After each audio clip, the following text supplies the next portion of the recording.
तुमको phone message किए, घरे मैसेज किए। अच्छा। अकबक। अच्छा।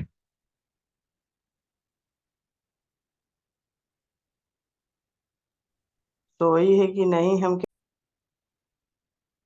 ओम शांति। मीठे बच्चे, चैतन्य अवस्था में रह बाप को याद करना है। सुन्न अवस्था में चले जाना या नींद करना या कोई योग नहीं है ना, ऐसे दिखाया है आंखें खोल के ना। प्रश्न है, तुम्हें आंखें बंद करके बैठने को मना क्यों की जाती है? उत्तर है, अगर तुम आंखें बंद करके बैठेंगे तो दुकान का सारा सामान ही चोर चोरी करके ले जाएंगे। माया चोर बुद्धि में कुछ भी धारणा होने नहीं देगी, क्यों ना? आंखें बंद करने से और ही बहुत सारे संकल्प चलते हैं।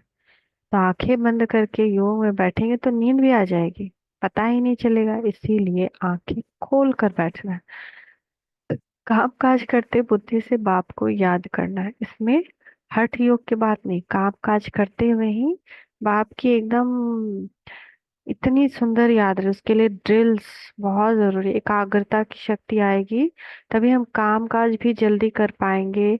और काम काज करते हुए याद करेंगे तो बॉडी चलेगा, नहीं तो अब जैसे जैसे समय आ रहा है शरीर भी कमजोर हो रहा है। बिना बाप की याद के तो मेरा तो कोई काम ही नहीं हो, ऐसा पूरा दिन का बिजी शेड्यूल रहता है। बिजी नहीं, हम लोग इजी है। ओम शांति। रूहानी बाप कहते हैं बच्चों को, यह भी बच्चा है ना, ब्रह्मा भी क्या थे, बच्चे ही थे ना पहले। देहधारी सब बच्चे हैं, तो रूहानी बाप आत्माओं को कहते हैं आत्मा ही मुख्य है। यह तो अच्छी रीति समझो, आत्मा ही हम है ना, आत्मा ही से बाप बात कर रहे हैं, आत्मा को ही पवित्र बनाने आए हैं। तो ये सब जो भी परिस्थिति आती है पवित्र बनाने आती है। तो हम योग नहीं करेंगे, और योग के लिए आत्मा को फोर्स किया जाए। कल क्या एक मुरली में पढ़े थे ना कि माया बाबा की बेटी है। अगर हम सीधे सीधे योग करके अपना विकर्म विनाश नहीं करेंगे तो फिर टेढ़े रास्ते से विकर्म विनाश होगा। तो माया तो है नहीं, ये सारा देह का बीमारी, परिस्थिति, प्रकृति, परिजन, संबंध, संपर्क, यही सब तो है ना, पांच तरह से होना।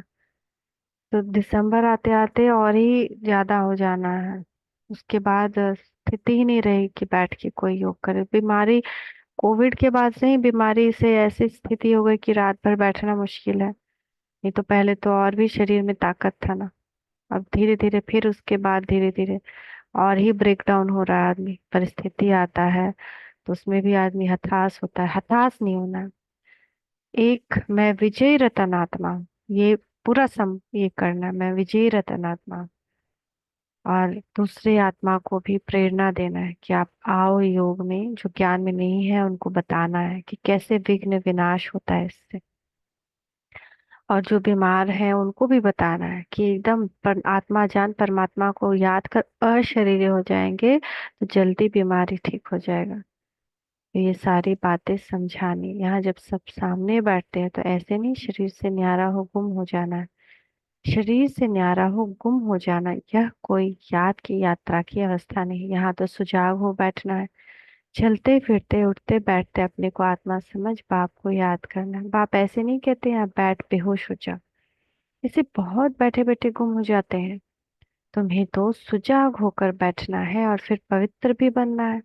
पवित्रता बगैर धारणा नहीं होगी, किसका कल्याण नहीं कर सकेंगे, किसको कह नहीं सकेंगे। खुद पवित्र नहीं रहते तो वो दूसरों को कहते हैं वह तो पंडित हो गया।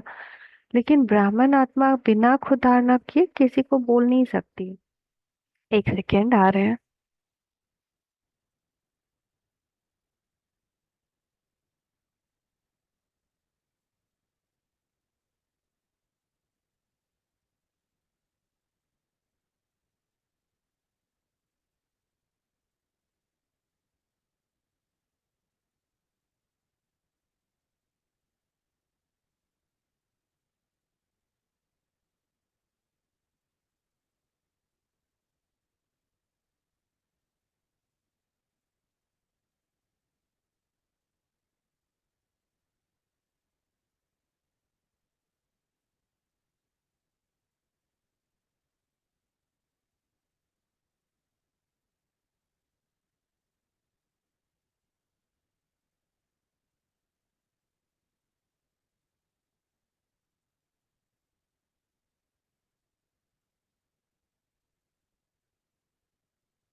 हाँ, ऐसे नहीं समझना ना। वो तो पंडित हो गया, मियाँ मिट्ठू भी नहीं बनना। फिर वह दिल अंदर खाता रहेगा, ऐसे मत समझो। हम शून्य में चले जाते हैं। ऐसे कोई सुन्नता नहीं होता है, वो नींद आ जाता है तो आंखें बंद हो जाती है। कोई याद की अवस्था नहीं है। इसमें चैतन्य अवस्था में रहे बाप को याद करना, नींद करना कोई याद करना नहीं है। बच्चों को कई पॉइंट समझाए जाते हैं, शास्त्रों में दिखाया गया है। सातवीं भूमिका में चले जाते हैं, उनको दुनिया का पता नहीं पड़ता। तुमको तो दुनिया का पता है ना। यह छीछी दुनिया है, कैसी छीछी, कितना मच्छर, बाप रे। बाप को कोई जानते नहीं है। अगर बाप को जानते हैं तो सृष्टि चक्र को भी जान जाए। बाप बतलाते हैं चक्र कैसे फिरता है, मनुष्य पुनर्जन्म कैसे लेते हैं। सत्युग में भल बड़ी आयु हो जाती है तो भी बदसूरत नहीं होंगे। बाकी सन्यासी का तो है हठ और यहाँ पे कैसे हो जाते हैं, हम लोग का शरीर का बल ही खत्म होने लगता है तो आंखें बंद करना, गुफाओं में बैठे बैठे बदसूरत बन जाना। तुमको तो बाप कहते हैं गृहस्थ व्यवहार में रहते सुजाग रहना है, शून्य में चले जाना है, कोई अवस्था नहीं। धंधा आदि भी करना है, गृहस्थ व्यवहार भी संभालना है, शून्य में नहीं जाना है। काम काज करते बुद्धि से बाप को याद करना है। जरूर काम करेंगे, आंखें खोल कर करेंगे ना। धंधा आदि सब कुछ करते रहो, बुद्धि योग से बाप के साथ रहो, इसमें गफलत नहीं करनी।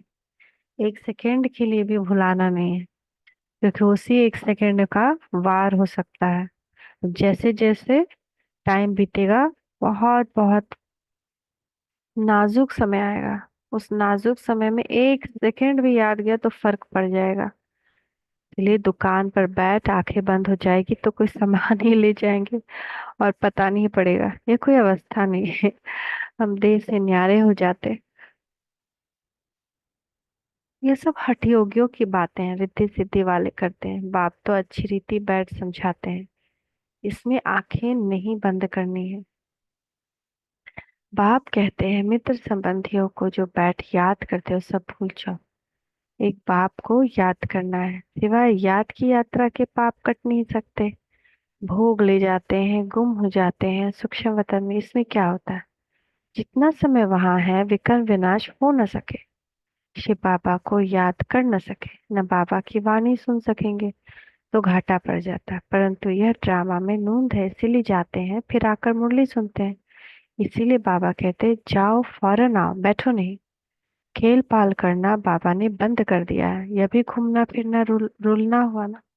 भक्ति मार्ग में रुलना पिटना बहुत होता है, क्योंकि अंधियारा मार्ग है ना। मीरा ध्यान में वैकुंठ में चली जाती थी। वह योग व पढ़ाई थोड़ी थी। क्या उसने सदगति को पाया, स्वर्ग जाने लायक बनी, जन्म जन्मांतर के पाप कटे? बिल्कुल नहीं। जन्म जन्मांतर के पाप तो बाप की याद से ही कटते हैं, बाकी साक्षात्कार आदि से कोई फायदा नहीं होता। यह तो सिर्फ भक्ति है, न याद है न ज्ञान है। भक्ति मार्ग में सिखलाने वाला कोई होता ही नहीं तो सदगति को भी पाते नहीं।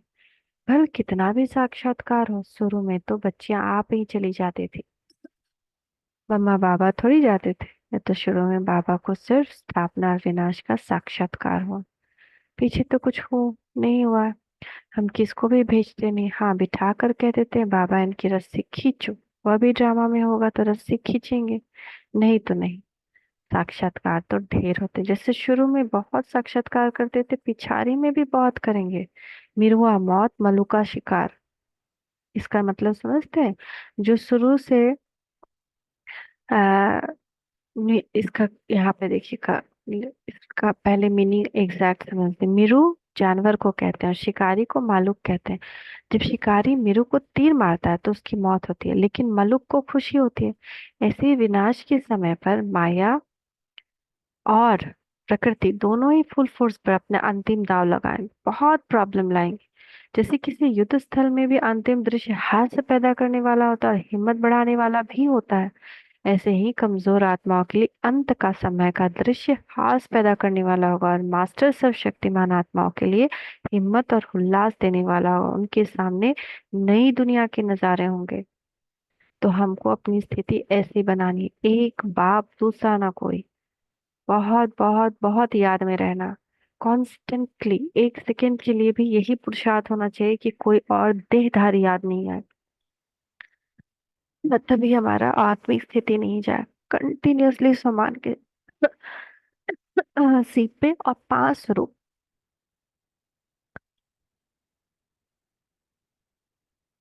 बहुत बहुत मुबारक हो, जीत गए आप। तो 5 स्वरूप और समान करते ही रहना है कि मैं मास्टर सर्वशक्तिमान आत्मा हूँ, विघ्न विनाशक हूँ, मैं परम पवित्र आत्मा हूँ। क्योंकि लास्ट में क्या होगा, अंतिम का दृश्य क्या लिखा है कि ऐसे ही विनाश के समय माया और प्रकृति दोनों फुल फोर्स से अपना अंतिम दाव लगाएंगे, बहुत प्रॉब्लम लाएंगे। प्रकृति यानी देह की प्रकृति भी और बाहर की पृथ्वी भी, चारों तरफ पानी होगा, आंधी तूफान आग, सब 5 तत्व एक साथ। और शरीर का भी 5 तत्व बहुत तूफान खाएगा, बीमारियां एकदम अ, लग जाएंगी ऐसे। और उसके बाद संबंध संपर्क की आत्माएं, वो सब भी बहुत परेशान करेंगी। और फिर और क्या होता है, और हमारा अपना विकर्म। तो इसीलिए जैसे किसी युद्ध स्थल में भी अंतिम दृश्य हास पैदा करने वाला होता है, हिम्मत बढ़ाने वाला होता है, ऐसे ही कमजोर आत्मा के लिए अंतिम दृश्य हास पैदा करने वाला होगा, और मास्टर सर्वशक्तिमान आत्माओं के लिए, मास्टर सर्वशक्तिमान आत्माओं के लिए उल्लास देने वाला। 1 सेकेंड वेट करिएगा, आ रहे हैं।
है ना, तो बहुत सारी स्थिति आएगी जिसमें हमको बहुत बहुत एकदम सावधान रहना है। अगर बाप की याद रही तो हम पिछाड़ी में साक्षात्कार करेंगे, हम उस स्थिति में नहीं आएंगे। तो मिरुआ मौत मल्लुका शिकार, यानी लोगों की मौत होगी लेकिन हम, हमारा मन और ये बाबा खींच लेगा, साक्षात्कार करा करा के आनंद में रखेगा।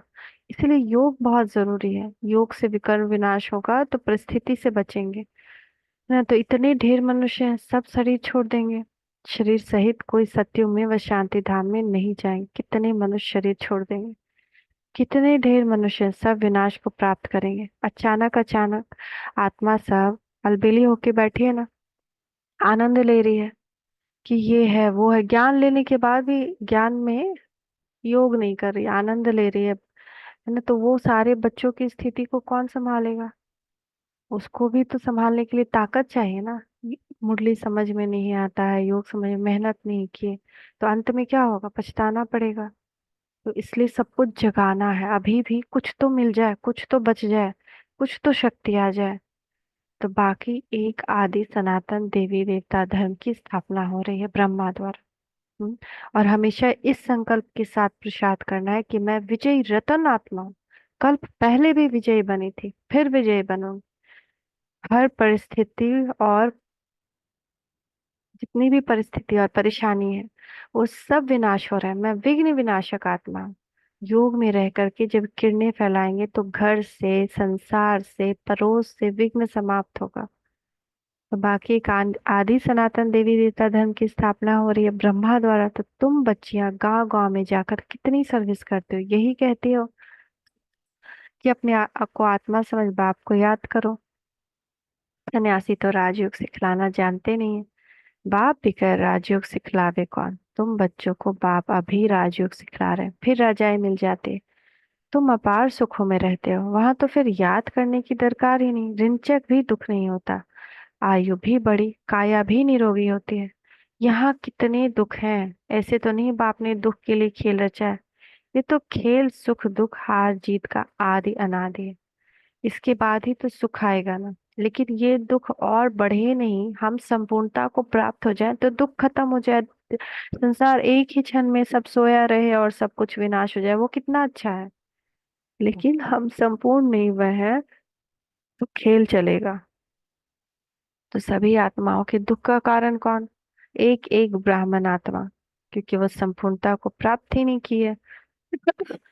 तो ये तो खेल सुख दुख हार जीत का आदि अनादि, इन सब बातों को सन्यासी जानते ही नहीं तो समझा कैसे सकते हो? तो भक्ति मार्ग के शास्त्र आदि पढ़ने वाले तुमको कहा जाता अपने को आत्मा समझ बाप को याद करो। सन्यासी फिर आत्मा समझ ब्रह्म को याद करते हैं, ब्रह्म को परमात्मा समझते हैं। ब्रह्म ज्ञानी है, वास्तव में ब्रह्म है रहने का स्थान।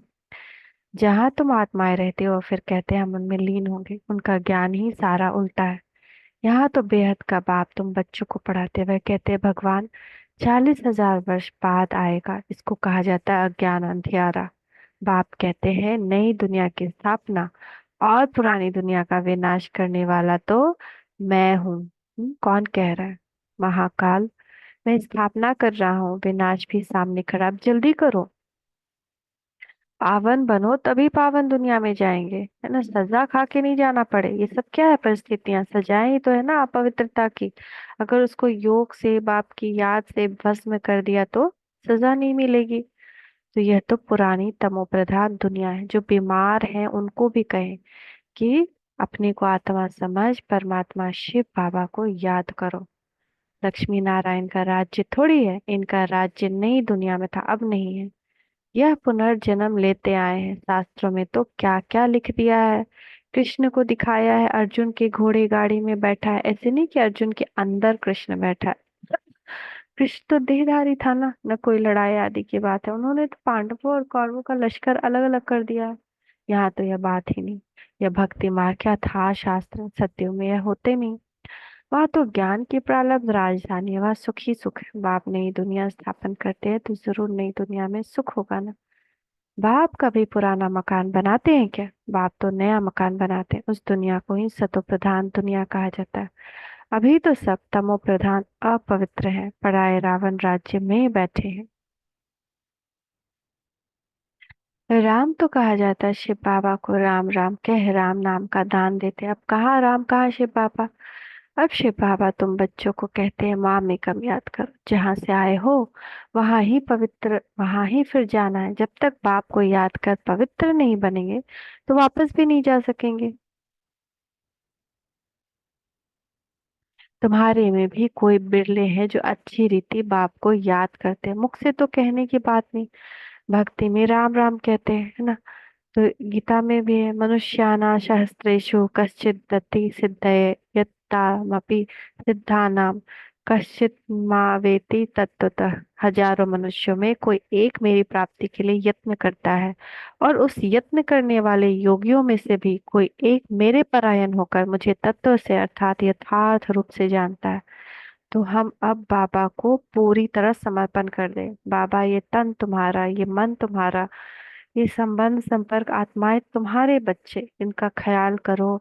इनको इनको अपनी छत्र छाया में लो, है ना? तो कोई नहीं कहेंगे तो समझते हैं नास्तिक। कितनी आवाज करके गाते हैं, कितना झाड़ बड़ा होता है उतनी भक्ति की सामग्री बड़ी होती जाती है। बीज कितना छोटा होता है, तुमको कोई चीज नहीं, कोई आवाज नहीं, सिर्फ कहते हैं अपने को आत्मा समझ मुझे याद करो। इसमें तो कोई बोलने की दरकार नहीं। अंत समय बाबा याद आए। अभी एक बूढ़ी दादी है यहाँ, तमिल की है, लेकिन वो इतनी बूढ़ी है, 100 या 90 में उनका एज, कुछ नहीं कर पाती, लेकिन उनके मुख से सिर्फ इतना बाबा बाबा की कि बस मुख से अभी भी बाबा बाबा बाबा।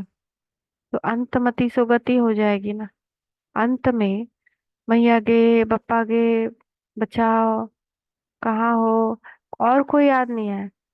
मेरा बाबा, बाबा, बाबा, बाबा, बाबा। तो अपने को आत्मा समझ मुझे याद करो, मेरा बाबा, मेरा बाबा, प्यारा बाबा, मीठा बाबा, अनहद नाद चलता रहे। मुख से नहीं कहना, मन में। लौकिक बाप को भी बच्चे बुद्धि से याद करते, बाबा बाबा बैठकर कहते थोड़ी है। तुम अभी जानते हो आत्माओं का बाप कौन है? आत्माएं तो सब भाई भाई हैं। आत्माओं को और कोई नाम नहीं, बाकी शरीर का नाम बदलता है। आत्मा तो आत्मा ही है, वह भी परमात्मा, उनका नाम है शिव। उनको अपना शरीर है नहीं। बाप कहते हैं मुझे भी अगर शरीर होता तो पुनर्जन्म में आना पड़ता, तुमको फिर सदगति कौन देते? भक्ति मार्ग में मुझे याद करते हैं, अनेक चित्र हैं। अभी तुम नर्कवासी से स्वर्गवासी बनते हो ना। जन्म तो नर्क में लिया है, मरेंगे स्वर्ग के लिए। यहाँ तुम आए हो ही स्वर्ग में जाने के लिए। जैसे कोई ब्रिज आदि बनाते हैं तो पहले फाउंडेशन सेरेमनी कर लेते हैं, फिर ब्रिज बनती रहती है। स्वर्ग की स्थापना का उद्घाटन फाउंडेशन सेरेमनी बाप ने कर लिया है। अब तैयारी होती है। मकान बनने में टाइम लगता है क्या? गवर्नमेंट करने पर आए तो 1 मास में मकान खड़ा कर ले। गवर्नमेंट करने पे आए तो 1 मास में मकान खड़ा कर ले। विलायत में तो मकान तैयार मिलते हैं, स्वर्ग में तो बहुत विशाल बुद्धि सतो प्रधान होती है, साइंस की बुद्धि तिखी होती है, तो झट बनते जाएंगे। मकानों में जड़ें भी लगती जाएगी। आजकल इमिटेशन देखो कितना जल्दी बनाते हैं, वह तो फिर रियल से भी जास्ती चमकता है। और आजकल की मशीनरी से झट बना लेते हैं, वहां मकान बनने में देरी नहीं लगती, सफाई आदि होने में टाइम लगता है। ऐसे नहीं कि सोने की द्वारका समुद्र से निकल जाएगी। तो बाप कहते हैं खाओ पियो भल, सिर्फ बाप को याद करो तो विकर्म विनाश हो, और कोई उपाय नहीं। जन्म जन्मांतर ये गंगा स्नान करते आए हो, परंतु कोई भी मुक्ति, जीवन मुक्ति को तो नहीं पाते हैं ना। यहाँ तो बाप पावन बनने की युक्ति बताते हैं। बाप कहते हैं मैं ही पतित पावन हूँ, तुमने बुलाया है हे पतित पावन बाबा, आओ आ करके हमको पावन बनाओ। ड्रामा पूरा हुआ, फिर सब एक्टर स्टेज पर होनी चाहिए, क्रिएटर भी होना चाहिए। सब खड़े हो जाते हैं ना, यह भी ऐसे ही सब आत्माएं आ जाएंगी, फिर वापस जाना होगा। अभी तुम तैयार नहीं हुए हो, कर्मातीत अवस्था ही नहीं हुई है, तो विनाश कैसे होगा? बाप आते ही हैं तुमको नई दुनिया के लिए पढ़ाने, वहाँ काल होता ही नहीं। तुम काल पर जीत पाते हो। कौन जीत पहनाते हैं? कालों का काल। वह कितनों को साथ ले जाते हैं, तुम खुशी से जाते हो। अब बाप आए हैं सबको दुख, सबका दुख दूर करने, इसलिए उनकी महिमा गाते हैं। गॉड फादर लिबरेट करो दुख से, छुड़ाओ इस दुख से, ले चलो। लेकिन हम ब्राह्मण आत्माएं तो चिल्ला नहीं सकते हैं, क्योंकि हमको तो मिल गया भगवान। लेकिन हम उसको यूज करना है, योग लगाना है। तो शांति धाम सुख धाम में ले चलो, परंतु यह तो मनुष्य को पता नहीं कि बाप स्वर की रचना रच रहे हैं, है ना।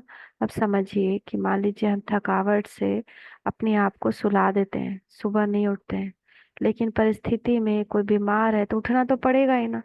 तो योग से उस समय जो 100 गुना विकर्म विनाश हो जाता है, वो हम नहीं किए, तो फिर परिस्थिति उस समय 100 गुना विकर्म विनाश कराएगी। कई कई रात रात भर जागना पड़ता है, बच्चों की सेवा करनी पड़ती है, बड़ों को दवाइयाँ देनी पड़ती है, मरहम पट्टी कर बदलते रहना पड़ता है, फीवर किसी को आ जाता है तो मनुष्य आत्मा समझ नहीं रही है। बहुत सारे मनुष्य आत्माएं अभी भी समझ नहीं रही है, बहुत उठते नहीं है सवेरे, और सोचते हैं कि कितनी थकावट है, तबीयत खराब हो जाएगा। लेकिन योग से तबीयत नहीं खराब होता, और ही तबीयत ठीक हो जाएगा। पर अपने आप को शक्तिशाली बनाना है ना। शरीर कहेगा लेट जाओ सो जाओ, लेकिन उस प्रकृति के ऊपर जीत पाकर बैठना है। तब कहेंगे प्रकृति जीत आत्मा। और प्रकृति जीत बन गए तो फिर प्रकृति का दर्द कुछ भी समझ में नहीं आएगा, कुछ भी दर्द नहीं होगा, जीत पा लेंगे।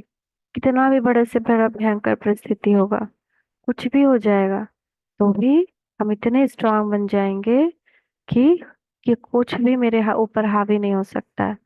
हजारों लाखों आत्माएं एक साथ शरीर छोड़ेंगी। जैसे कोविड का टाइम था ना, तो भटकती आत्माओं की भी संख्या बढ़ेगी। तो इसीलिए किसी के भी संस्कार स्वभाव से इफेक्टेड ही नहीं होना है। सभी आत्माएं निर्दोष है, निर्दोष है, और गलती से भी विकर्म में नहीं जाना है। काम सबसे बड़ा काम तो बिल्कुल भी नहीं करना है। और क्रोध, लोभ, मोह, अहंकार कुछ भी नहीं, सब से एकदम दे दिया सब। शरीर ही दे दिया तो अब क्या, शरीर दे दिया, मन दे दिया, मन मना भवा। अभी बाप स्वर्ग की रचना कर रहे हैं, तुम स्वर्ग में जाएंगे, वहां झाड़ बहुत छोटा होता है, बहुत कम आत्माएं होती हैं। तो कितनी करोड़ों आत्माएं सब शरीर छोड़ेंगे ना, फिर थोड़ी आत्माएं रह जाएंगी। सबका उद्धार और आधार हम आत्माएं हैं। अभी और सब धर्म है, वह एक धर्म है नहीं। नाम रूप राजाएं आदि बदल जाते हैं। पहले डबल ताज फिर सिंगल ताज वाले होते हैं। सोमनाथ का मंदिर बनाया, कितना धन था, सबसे बड़ा मंदिर एक है, जिसको लूट कर ले गए। बाप कहते हैं तुम पद्मा पदम भाग्यशाली बनते हो, तो कदम कदम पर बाप को याद करते रहो, तो पदम इकट्ठे होंगे। सामने बाबा दिखता रहे, बाप नहीं दिख सकता तो बाप दादा दिखता रहे, लेकिन पदम पदम इकट्ठा करते रहे। इतनी कमाई बाप को याद करने से होती है, फिर ऐसे बाप को याद करना तो भूलते क्यों। जितना बाप को याद करेंगे, सर्विस करेंगे, उतना उच्च पद पाएंगे। अच्छे अच्छे बच्चे चलते चलते गिर पड़ते हैं। काला मुंह किया तो की कमाई चट हो जाती। जबरदस्त लॉटरी गवा देते हैं। काला मुंह कभी नहीं करना। अच्छा, मीठे मीठे सिकी लधे बच्चों प्रति माता पिता बाप दादा का याद प्यार और गुड मॉर्निंग। रूहानी बाप की रूहानी बच्चों को नमस्ते। हम रूहानी बच्चों की रूहानी माता पिता बाप दादा को याद प्यार गुड मॉर्निंग, नमस्ते बाबा नमस्ते, शुक्रिया पापा शुक्रिया। धारणा के लिए मुख्य सार, गृहस्थ व्यवहार संभालते हुए बुद्धि योग बाप के साथ रखना है, गफलत नहीं करनी है। पवित्रता की धारणा से अपना और सर्व का कल्याण करना है। याद की यात्रा और पढ़ाई में ही कमाई है। ध्यान दीदार तो घूमना है, इसलिए उससे कोई फायदा नहीं है। जितना हो सके सुजाग हो, बाप को याद कर अपने विकर विनाश करने। वरदान, श्रेष्ठ स्मृति द्वारा श्रेष्ठ स्थिति और श्रेष्ठ वायुमंडल बनाने वाले सर्व के सहयोगी भव। श्रेष्ठ स्थिति द्वारा, श्रेष्ठ स्मृति द्वारा ना, मैं कौन, किसका बच्चा, मेरे कर्तव्य क्या, मैं कितना शक्तिशाली हूँ। तो श्रेष्ठ स्मृति द्वारा श्रेष्ठ स्थिति और श्रेष्ठ वायुमंडल बनाने वाले सर्व के सहयोगी भव। योग का अर्थ है श्रेष्ठ स्मृति में रहना। मैं श्रेष्ठ आत्मा श्रेष्ठ बाप की संतान हूँ। जब स्मृति रहती, ऐसी स्मृति रहती है तो स्थिति श्रेष्ठ हो जाती है। ऐसी स्थिति से श्रेष्ठ वायुमंडल स्वतः बनता है, जो अनेक आत्माओं को अपनी ओर आकर्षित करता है। जहाँ भी आप आत्माएं योग में रहकर कर्म करती है, वहाँ का वायुमंडल, वातावरण औरों को भी सहयोग देता है। ऐसी सहयोगी आत्माएं बाप को और विश्व को प्रिय हो जाती हैं। तो स्लोगन है, अचल स्थिति के आसन पर बैठने से ही राज्य का सिंहासन मिलेगा। अचल स्थिति के आसन पर बैठने से ही राज्य का सिंहासन मिलेगा। तो विजय रतन बनना है तो प्रीत बुद्धि बनो। सदा विजय रहने के लिए साक्षी स्थिति में स्थित रहने का अभ्यास करो। साक्षी बन इस देह से कर्म कराओ। इस साक्षी स्थिति सहज पुरुषार्थ का अनुभव कराते हैं, क्योंकि साक्षी स्थिति में किसी भी प्रकार का विघ्न या मुश्किलात आ नहीं सकता। लास्ट में जब चारों ओर का हलचल होगी, उस समय साक्षी स्थिति से ही विजय बनेंगे। साक्षी आत्मिक भाव, ये भी आत्मा मैं भी आत्मा। कपड़ा फट रहा है, आत्मा को कुछ नहीं होगा। आत्मा अजर अमर अविनाशी है। उस समय साक्षी होना, हलचल में नहीं आना, तभी विजय बनेंगे। Thank you Baba, thank you, शुक्रिया बाबा शुक्रिया। ओम शांति।